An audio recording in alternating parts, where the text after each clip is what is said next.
The most typical thing you see with kids that are addicted, they become furious if anyone interrupts them. They absolutely start to become oppositional and defiant, and they will not listen to their parents, and especially in terms of closing down the computer, or coming to dinner, or getting ready to go out. They start to basically seclude themselves, and they develop a network of some of them over the internet with different people who, again, you don't even know who really they are. And they really start dropping out from their friends. They often don't leave the house, and they might tell you that they're playing the game with some of their friends, and there might be some truth in it, but whatever used to be a best friend or a close friend now has become maybe one of 50, 60, 70 people that they play with across the country or the world. You as a parent, what could you do to at least try to get the kid away from this addiction?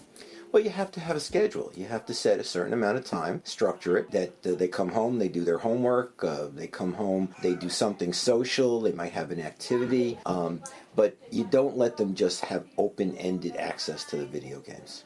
And if they tell you they're doing well in school, you better double check, because sometimes they forge reports coming from home. And you're going to be not the kid's buddy at this point.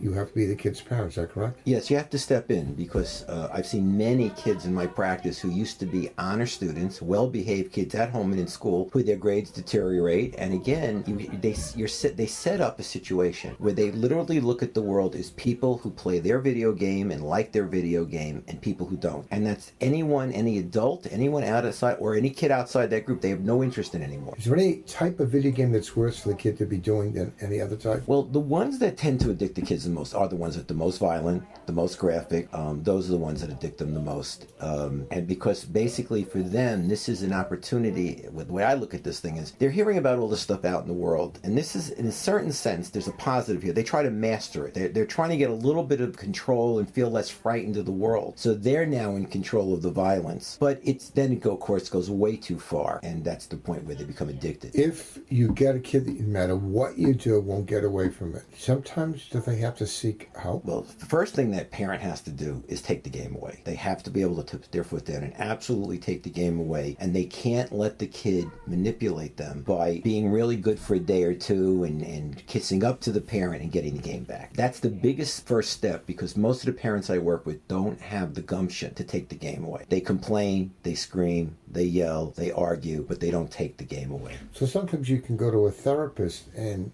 the therapist gives you the guidelines, so they sort of like take the responsibility of what they should have done to somebody else. If that's how it has to work, I'm not against it, but they have to realize something. It still has to be done. Yeah, you're very perceptive. That's exactly what happens. The parents who can't do what I'm saying are the ones who wind up calling me, coming in, and yes, I do have to set the structure, because that's one of the jobs of a therapist, is to help families that don't have good rule structure to create it. Also, the parents in this day and age, it's like as if they need permission. Parents don't feel that natural sense of entitlement to set limits on kids anymore.